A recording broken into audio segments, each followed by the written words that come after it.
Hello guys, welcome back to the channel. Today I have a fragrance that I want to show you guys. A fragrance that honestly I only came upon recently, and it's a fragrance that I think 90% of you who are watching will enjoy it, and not just enjoy it but will love it. And so this is a fragrance from a fragrance house that I usually don't talk about, mainly because their other fragrances haven't really impressed me, but it's still from a reputable brand company in the fragrance industry. Many of you have heard of this brand before, and it's none other than Paco Rabanne.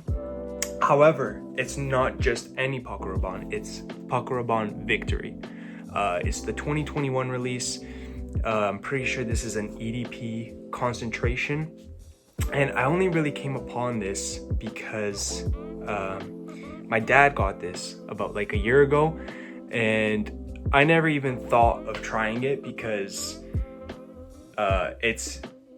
this line of fragrances isn't something that really appeals to me. I feel like most of them are pretty generic, and while they're good scents, and if you like Paco Rabanne's offering, they're great fragrances, right? But just I've never really personally connected with them, so that's why I never really tried their new releases or anything like that. For the fall season, which we are in right now, and also going into winter, this fragrance is simply amazing. And whenever I spray it on my arm, because I don't wear it too often, I just spray it around here and there, it just smells amazing, and it smells even better in the air. In terms of like projection and longevity for this, because I'm sure a lot of you are curious about that, longevity is amazing, at least 8 hours. Projection, a lot of people online say that they don't get good projection. However, for me, I smell this even 4 hours later, 5 hours. It's one of those scents that I don't go nose blind to. And then every single time I get a whiff of it, it amazes me, honestly. It's a really good scent. And dare I say, this is underrated because it's not one of those fragrances that really popped off. You know, like there's a few fragrances like Kilian's Angel Share, that went crazy, or Lattafa Camera, which was like the clone of it, that went pretty crazy. You know, Jean Paul Gaultier Elixir, I think, La Male Elixir, something like that. When that came out, everyone was loving it and hyping it up. This one was released in 2021, so it is a few years old now, 2 to 3 years old. But if you have not tried it yet, I highly recommend. And I'm gonna be real with you guys. If my dad didn't own this fragrance, I would be wearing this almost weekly, like at least 2 to 3 times a week. I'd be incorporating it. I would incorporate it into my fall starting lineup, even winter. Like, this stuff is amazing, and even the projection, at least on my skin, of course, always try it on your skin first. It is phenomenal, and it just projects, and at least the way it blends and just radiates off my skin, amazing. 10 out of 10 in that regard. And honestly, there's nothing I would want changed about this fragrance, because this just smells amazing.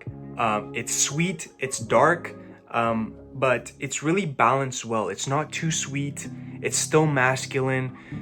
It's a really, really good blend. I sprayed it on my arm, however, I can probably spray it again so you guys can get a sense of the atomizer here.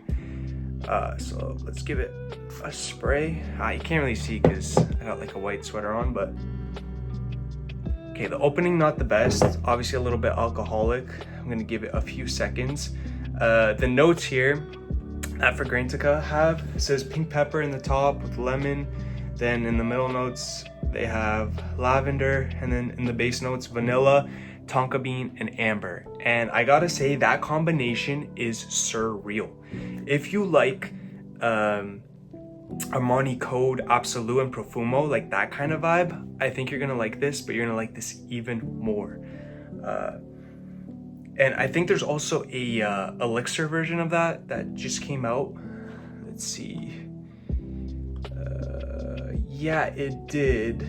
I don't know what year exactly, but there is an elixir version in 2023. So this came out last year.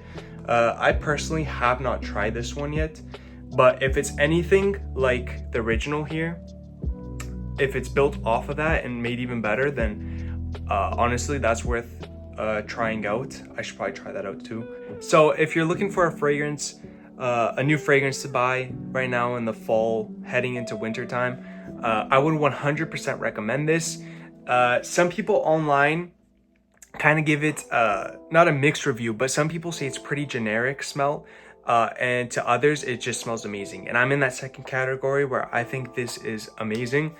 Again, that tonka and vanilla combo, if you like vanilla and tonka bean, like, this will win you over. And then the amber also kind of grounds it. So you got all that sweetness in the tonka bean and vanilla, and then the amber kind of just rounds it out really well, and it smells amazing. And then the pink pepper on top also gives it a bit of that spice. Overall, a really well constructed fragrance, and in my personal opinion, very, very underrated.